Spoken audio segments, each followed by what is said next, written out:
La parole de Yahweh était déjà sortie.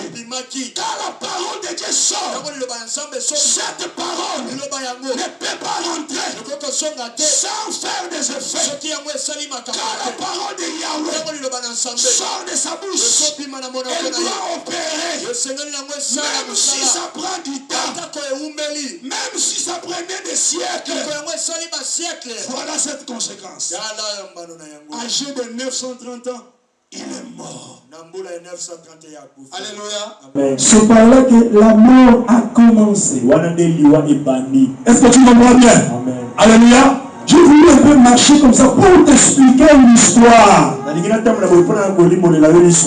quand le Seigneur descend le soir, comme c'était l'habitude, et puis quand la Bible parle de la soirée, oui, le soir, c'est pas de la soirée du 7h nuit. C'est un moment prophétique de la visitation. Maintenant, quand Dieu descend, au lieu de rendez-vous, il ne trouve pas l'homme.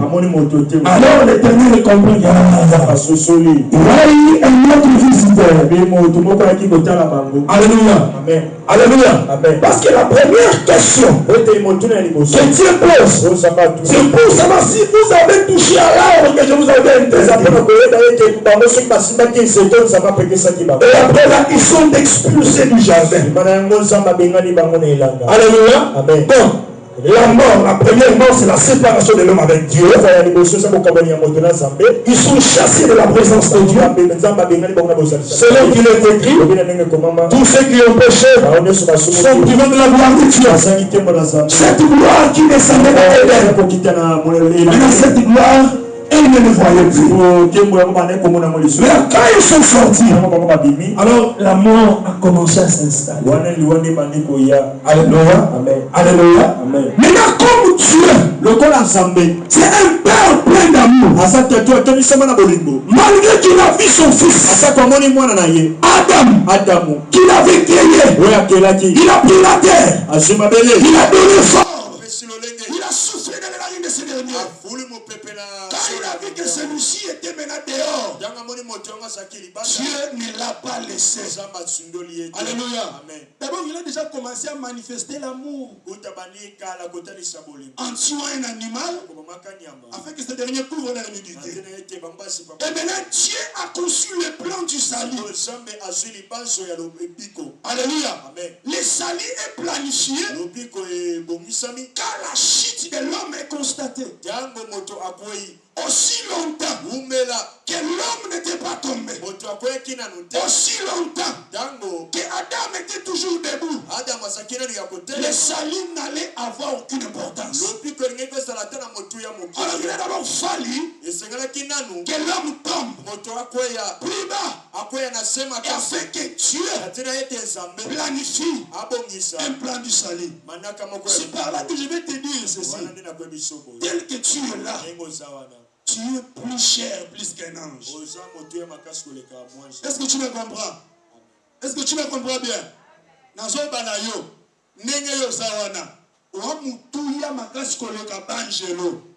Est-ce que tu comprends? Parce que avant que tu pêches dans Adam, les anges ont péché avant toi. Ils ont été précipités. Malgré tout ce qu'ils faisaient, à aucun moment, Dieu n'avait planifié un plan du salut pour eux. Mais quand Adam tombe, Dieu prévoit un plan du salut. Mais pourquoi il doit sauver cet homme? C'est à cause de l'investissement qui était dans Adam. Est-ce que tu comprends ça? Amen. Alléluia. Amen. Alléluia. Amen. Ce qui est en toi, alléluia, c'est ce qui pousse Jésus de descendre plus bas. C'est la pousse Jésus de te chercher là dans le péché, là dans cette mauvaise vie. C'est là la poussée de venir à ta recherche. Parce que ton âme coûte cher. Aucun des prophètes, aucun des rois, aucun des sacrificateurs ne pouvait payer le prix pour ton rachat. Alléluia. Amen. C'est pareil aux Américains. Alléluia. Amen. Les avions de chasse. Avion à chasse. Qui coûtait extrêmement cher. Mais arrivé que cet avion se trouve écroulé dans la mer. Et la Russie avait repéré cet avion-là. Quand bien même que l'avion était déjà par terre. Mais les Américains ont envoyé les sous-marins pour récupérer cette épave-là. Juste à cause de l'investissement. C'est pareil avec toi. Malgré que tu es tombé plus bas, tu es tombé dans le péché, dans le mal, le Seigneur a conçu un plan du salut. Le Seigneur a planifié pour te sauver. Alléluia. Est-ce que tu vas pleurer pour le Seigneur? Acclame le Seigneur. Lui qui a conçu le plan pour ton salut. Seigneur, acclame Jésus. Il est parti de l'éternité. Il est venu pour te chercher. Alléluia. Amen. Maintenant, Dieu commence avec les essais techniques. Alléluia. Amen. Amen. Amen. Amen. Il a commencé à le faire avec les prophètes. Donc le processus du salut. Nous pouvons lire la Bible.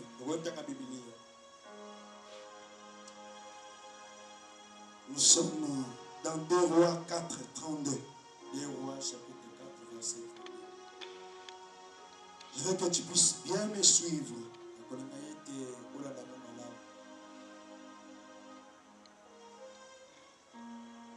2 Rois chapitre 4, verset 32. 2 Rois chapitre 4, verset 32. Lorsque Élisée arriva dans la maison, voici, l'enfant était mort, couché sur son lit. 33. Élisée entra et ferma la porte sur Édé, et il pria l'Éternel. Il monta et se coucha sur l'enfant. Il mit sa bouche sur sa bouche, ses yeux sur ses yeux, ses mains sur ses mains, et il s'étendit sur lui. Et la chair de l'enfant se réchauffa. Élisée s'éloigna, alla ça et là par la maison, puis remonta et s'étendit sur l'enfant. Et l'enfant éternua 7 fois, et il ouvrit les yeux. Continuez la lecture. Élisée appela Géasi et dit, appelle cette Sunamite. Géasi l'appela, et elle vint vers Élisée, qui dit, prends ton fils. Elle alla se jeter à ses pieds, et se prosterna contre terre. Et elle prit son fils et sortit. Parole de l'Éternel. Amen. Je vais aussi lire pour la meilleure compréhension. Lorsqu'Élisée arriva dans la maison, voici l'enfant était mort couché sur son lit. Élisée entra et ferma la porte sur Édé. Retiens ça, c'est un mystère que je vais te révéler. Et il pria l'Éternel. Il monta et se coucha sur l'enfant. Il mit sa bouche sur sa bouche, ses yeux sur ses yeux, ses mains sur ses mains. Il s'étendit sur lui, et la chair de l'enfant se réchauffa. Alléluia. Amen. Ici, cette histoire nous montre une femme sunamite. Cette femme n'avait pas d'enfant. Celui qui a créé cet enfant, c'était Élisée. Quand Élisée est venu avec son disciple, il a vu de lui que cette femme était frappée par l'amertume. Et il dit que le Seigneur ne me l'a pas dit. Maintenant, Géasi lui révèle, non, il n'a pas un enfant. Géasi dit, cette même époque, Cette même époque, l'année prochaine, tu embrasseras un enfant. L'enfant est venu. Un jour, l'enfant disait à son père, j'ai mal à la tête, j'ai mal à la tête. Et son père dit à ses serviteurs, ramenez cet enfant à sa mère. Quand l'enfant arrive à la maison, l'enfant est mort. Maintenant, cette femme n'est pas allée chercher quelqu'un d'autre. Alléluia. Amen. Cette femme n'est pas allée voir un autre nganga. Elle s'est résolue en elle-même. Quand même, j'étais stérile. C'est lui qui m'a donné cet enfant. Par les moyens de la parole. C'était Élisée. Je dois aller voir Élisée. L'état de l'enfant qui était mort. L'état de l'enfant qui était mort.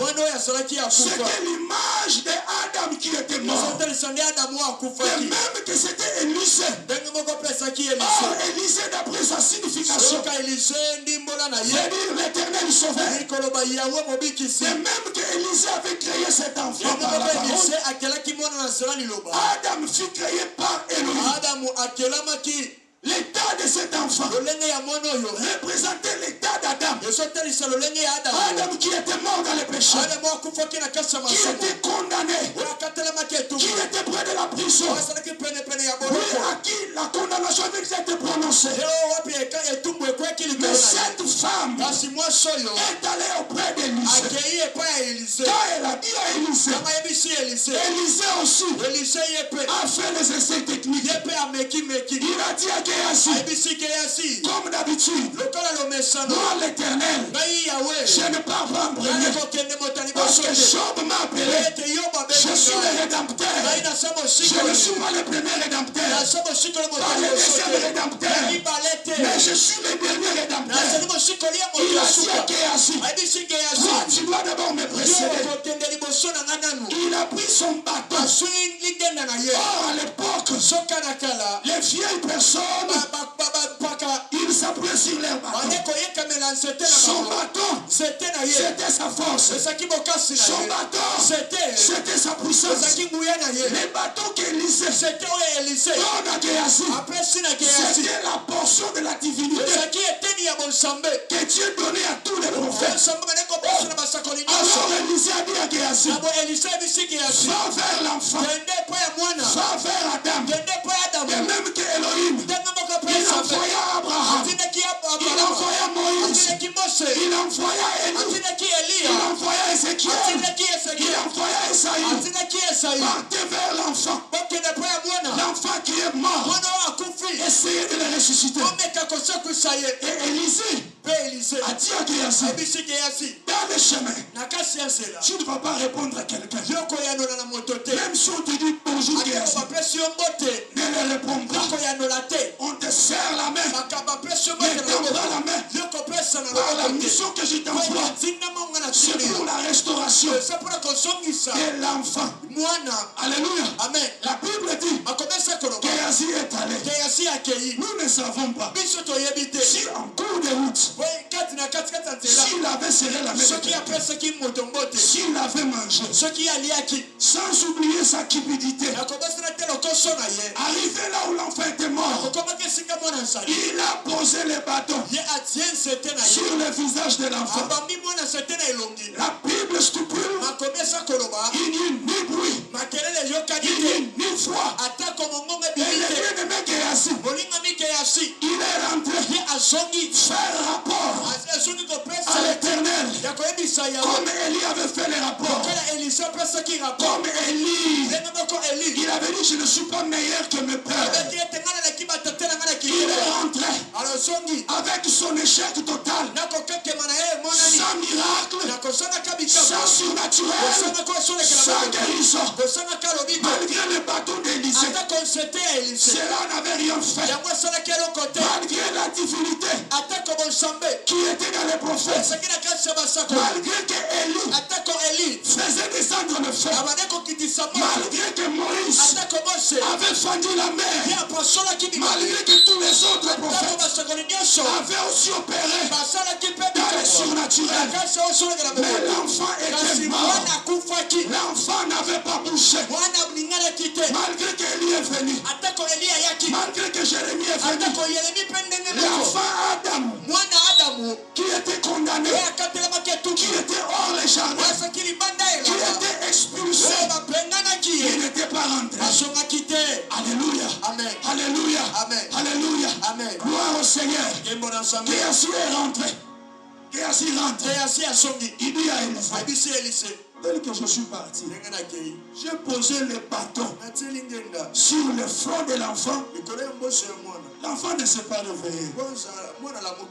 Après que tous ils ont échoué, quand Élie a échoué, quand Moïse a échoué, quand les prophètes ont échoué, quand les autres ont échoué, alors lui-même, comme Job nous l'a révélé, il dit mon rédempteur, il se lèvera par les premiers, par les deuxièmes, par les derniers, par les troisièmes, par les cinquièmes, mais mon rédempteur, il se lèvera,